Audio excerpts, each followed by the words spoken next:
అంతా నా పత్యాపారం. ఓం నమః శివాయ.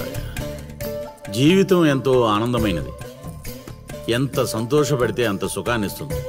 అంతా నా పత్యాపారం. సుఖానికి సంతోషానికి తేడా ఏంటి గురువు గారు? అలా ఎవరిని పడితే వాళ్ళని అడగకూడదమ్మా. సుఖం గురించి తెలుసుకోవాలంటే నీ భర్తను అడగాలి. సంతోషం గురించి తెలుసుకోవాలంటే నీ కొడుకుని అడగాలి. సంతోషానికి ప్రశాంతతకి తేడా ఏంటి గురువుగారు? అడగంగానే ఆధార్ కార్డు పెట్టుకుని ₹1,00,00,000 అప్పు ఇస్తే సంతోషంగా ఉంటుంది. అదే అప్పు తిరిగి ఇవ్వకుండా ఐపీ పెట్టి ఎగ్గొడితే ప్రశాంతంగా ఉంటుంది. అంతా నా పత్యాపారం. ఏమిటా సంబోధన? ఒరే రాంబాబు, ఎవర్రా వీళ్ళంతా? మిత్రులు నీకు శత్రువులు. ఇక్కడ మిత్రులు శత్రువులు అంతా ఒకటే నాయన. నా పత్యాపారం. ఎక్కడికి పారిపోవాలరా? ఇంకోటి గారితో మాట్లాడే ఛాన్స్ మాకు ఇవ్వేట్రా? రేయ్, అర్ధరాత్రి పూట ఆంటీలకి ఇక్కడ పనేంట్రా? అసలు ఏం చేస్తున్నావు? ధ్యానం. ఆ లుంగి కిందకి తెచ్చిన ఆయన. ఇదేంటి, ఇదేదో తేడాగా ఉంది నా పత్యాపారం. నాకు అసలే సమయం లేదు, నేను వెళ్ళి పడుకోవడానికి. ఏమిటి ఆయన మాటలు? ఇప్పుడే వచ్చి కూర్చో అన్నావు, మళ్ళీ పడుకుంటానంటావేంట్రా? రానా? సోడా కలిపితే రా అంటాడేంట్రా? ఒరే దరిద్రుడా, భాషలో భావం గాడి తప్పుతుంది. నేను బయలుదేరాలి.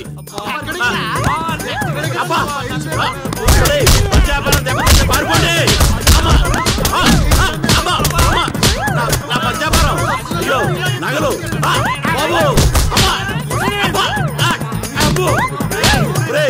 దరిద్రుడా, ఏం మిత్రుడు రా వీళ్ళంతా. మనిషిని రా, గుర్రాన్ని కాదురా. దరిద్రుడా, దౌర్భాగ్యుడా, వదలండి. అబ్బా, ఏం కొట్టారా? ఇదేం పత్యాపారం రా? అందరూ నా దగ్గరికి భక్తితో వస్తారు. మీరేంట్రా భయపెట్టడానికి వస్తున్నారు? ఒరే, మొన్న మీరు కొట్టిన దెబ్బలకి ఒళ్ళంతా గొల్లైందిరా. పరుపు కూడా హార్డ్గా ఉందనిపించి మెత్తగా ఉండటం కోసం పరుపు మీద పూలు వేసుకుని పడుకుంటున్నాను రా. ఇదేం పత్యాపారం? మేము చేసిన తప్పుకి ప్రాయశ్చిత్తం చేసుకోవడానికి వచ్చావు స్వామి. తెలుసు, నాకంతా తెలుసు. ఆ అమ్మాయి గురించి తెలుసు. ఆ అమ్మాయి నీ పక్కన ఉండగా నీకు జరిగిన అవమానం గురించి తెలుసు. స్వామి, మీరు మనిషి కాదు స్వామి, మరి మనసులో ఉన్న మహాత్ముడి స్వామి. ఇదేం పత్యాపారం? సర్లే, నన్ను కొట్టారు కదా, ఇప్పుడు చూపిస్తాను అసలు పత్యాపారం. నాయనా సీను, నీ దశ మారింది. అంటే నా లవ్ సక్సెస్ స్వామి? సక్సెస్ కాదురా, సంక నాకిపోతుంది నీ పత్యాపారం. మీరే ఇలా అంటే ఎలా స్వామి? అవేరా గ్రహాలంటే. రాహుకేతువులు రివర్స్ అయ్యారు, గురుడు హర్ట్ అయ్యాడు, శుక్రుడు సైడ్ అయ్యాడు, ఫైనల్ గా శని పని మొదలు పెట్టాడు. మీరేం చేయక్కర్లేదు నా పత్యాపారం. ఇదిగో, నువ్వు ప్రేమించిన అమ్మాయి ఖచ్చితంగా కన్యారాశిలో పుట్టిన కన్య పిల్ల అయి ఉండాలి. కాకపోతే ఈ రోజు జరిగిందే మళ్ళీ రిపీట్ అవుద్ది, మళ్ళీ రిపీట్ అవుద్ది. ఇలా ట్విస్ట్ ఇచ్చారేంటి స్వామి? గ్రహాలంటే అంతే నాయన. అంతా నా పత్యాపారం. ఏమిట్రా అరుపులు కాకుల్లాగా? అసలే నేను ధ్యానంలో ఉన్నాను. సమంతాతో యాగం చేయిస్తున్నానయ్యా. అంతకన్నా ఏముంటుంది నా పత్యాపారం? క్షమించండి స్వామి, ఇన్నాళ్ళు నాకు మాత్రమే తెలుసు, ఇప్పుడు మా వాళ్ళకి తెలిసిపోయింది మీ మహిమ. అవును స్వామి, అందుకే ఆనందాన్ని మీతో పంచుకుందామని వచ్చా. ఆనందాన్ని తర్వాత పంచొచ్చు, ముందు ఆ స్వీట్లు పంచు మామా. తీసుకోండి స్వామి. మీరు చెప్పినట్టు నా లవర్ది కన్యారాశే స్వామి. ఇదేంటి నా పత్యాపారం ఎలా జరిగింది? వీడిని మానసికంగా కొట్టాలనుకుంటే మరింత ఉత్సాహంతో ఊపుకుంటూ వచ్చాడు. ఏం ఆలోచిస్తున్నారు స్వామి? ఒక్క రాసే కదరా కలిసింది. ఇప్పుడు చూడు, భూమి బక్రించేసి నేలను నాకించేస్తాను రా. నీ తలరాత నేను మారుద్దాం అనుకున్నా. నాకన్నా ముందే రాసిన నీ విధిరాత చాలా స్ట్రాంగ్ గా ఉంది నాయన. నువ్వు ప్రేమించిన అమ్మాయి కన్యారాశిలో పుట్టిన కన్య అయినా సుమంగిలైతే కదా నీ సొంతం అయ్యేది. అర్థం కాలేదు స్వామి. అర్థం కాపోవటానికి ఏముంది నా పత్యాపారం? ఆ కన్య నీది కావాలంటే నీకన్నా ముందే వేరొకరితో కళ్యాణం జరిగితేనే అది నీదవుతుంది. ఇంకో దారి లేదా స్వామి? ఈ దారి కాకపోతే ఇంకో దారి వెతుక్కోవటానికి ఇదేమన్నా గూగుల్ మ్యాపా నాయన? దరిద్రం.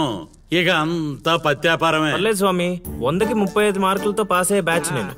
ఆల్రెడీ మీరు చెప్పిన రెండిట్లో దాంట్లో పాస్ అయిపోయాను కదా. అంటే 35కి ఇంకో 15 కలుపుకొని 50 వచ్చినట్టే కదా. ఆ అమ్మాయి నీ హైట్ కన్నా 5 సెంటీమీటర్లు తక్కువ ఉంటుంది.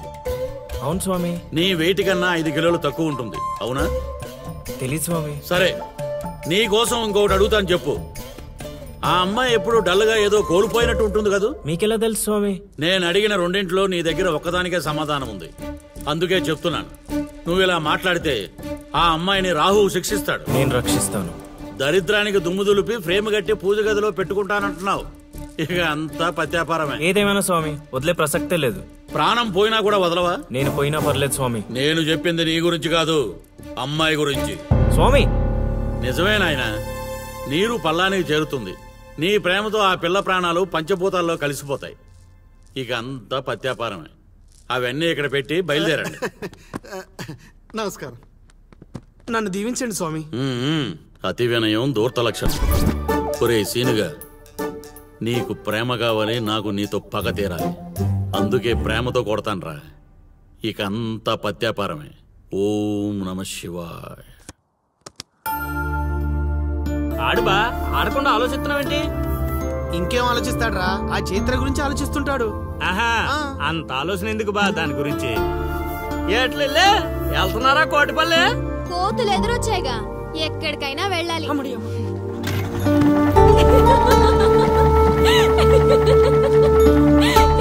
వాళ్ళకి మంచి పని చేసావే.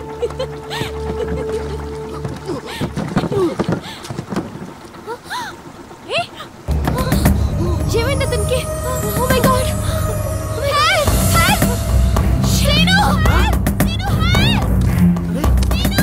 వీలేట్రా పంట ఎక్కకుండా పడవెక్కారా?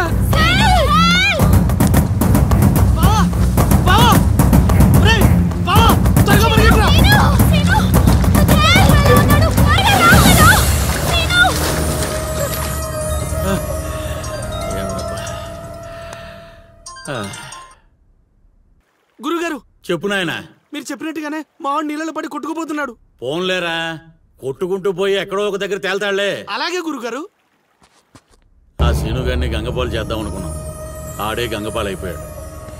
ఓం నమ శివాయ. ఇక నిశ్చింతగా పడుకోవచ్చు.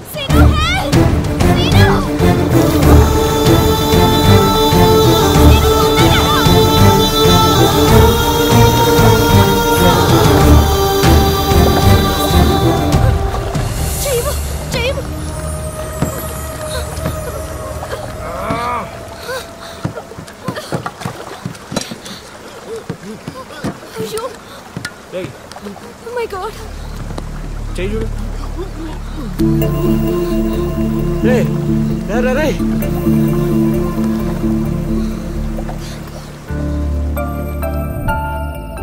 ఏ మాటగా మాట చెప్పాలి. మరే ఊరంతా అదే అనుకుంటున్నారు.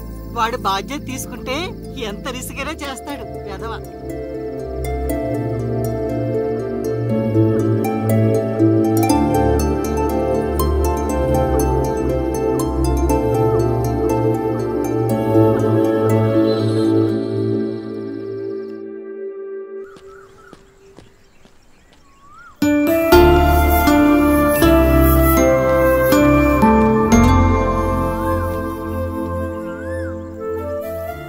అరే, మొన్న ప్రేమలో పడ్డావు, నిన్న గోదావరిలో పడ్డావు, ఇప్పుడు టెన్షన్ పడుతున్నావా? టెన్షన్ పడక.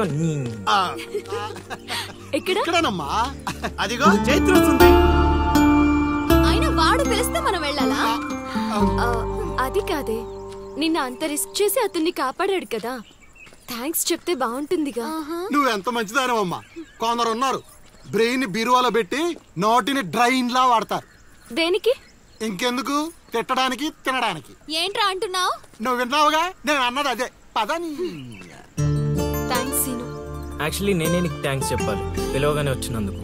ఏంటి విషయం? ఏం లేదు, నేను మా గురుగారిని కలిశాను. అయితే కంట్రోల్ యువర్ సెల్ఫ్. వసుదేవుడు అంతటి వాడు గాడిది కాళ్ళు పట్టుకున్నాడు. కొద్దిసేపు బీపీ కంట్రోల్ చేసుకో. పెద్దవాడిని ఎందుకు చెప్తున్నానో విను. అది నాకేదో వీళ్ళ మీద డౌట్ కొడుతుంది. లోపల ఏదో జరుగుతుంది. పద వెళ్ళి చూద్దాం. ఏం జరుగుతుంది లోపల? ఏంట్రా ఇదంతా? ఏర్పాట్లు చేసిన వాళ్ళని చెప్పమా, తొక్కలో కంగారు. ఏంటి సీను ఇదంతా? అది అలా నసుగుతావేంటల్లుడు, మ్యాటర్ చెప్పేయకుండా. నీ జాతకాలు బాలేవని మా గురుగారు చెప్పారు. అయితే నిన్ను ఆ అరటి చెట్టుకి ఇచ్చి పెళ్లి చేస్తే అంతా బాగుంటుందంట. నా పర్సనల్ విషయాల్లో ఎంటర్ఫైర్ అవడం చెప్పడానికి నువ్వెవరు? అది కాదు చైత్ర. చేతి కాదు, నువ్వు అల్లరి మాత్రమే చేస్తావనుకున్నా, కానీ ఇలా అల్లరి పాలయ్యే పనులు చేస్తావని అనుకోలేదు. అయినా నా గురించి నీకు ఏం తెలుసని నీ ఇష్టానికి బిహేవ్ చేస్తున్నావు. అయినా వాడితో మాటలంటే చెప్పు తీసుకుని కొట్టక అసలు పిలవగానే రావడం మనది తప్పు. పద వెళ్దాం.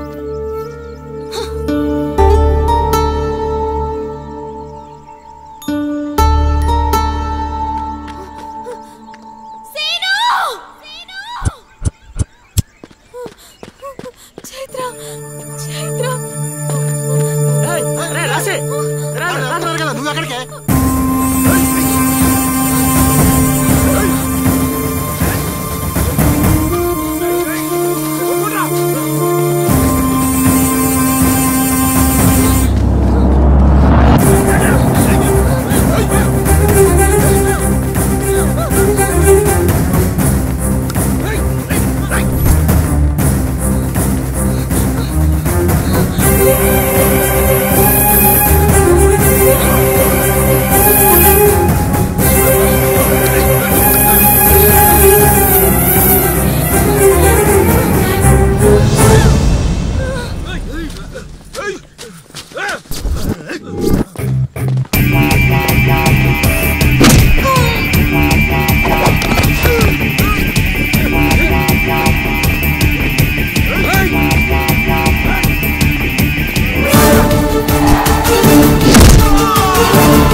పెళ్లి చేసుకుని ఎక్కడికి పారిపోయావే? ఎక్కించండి రా.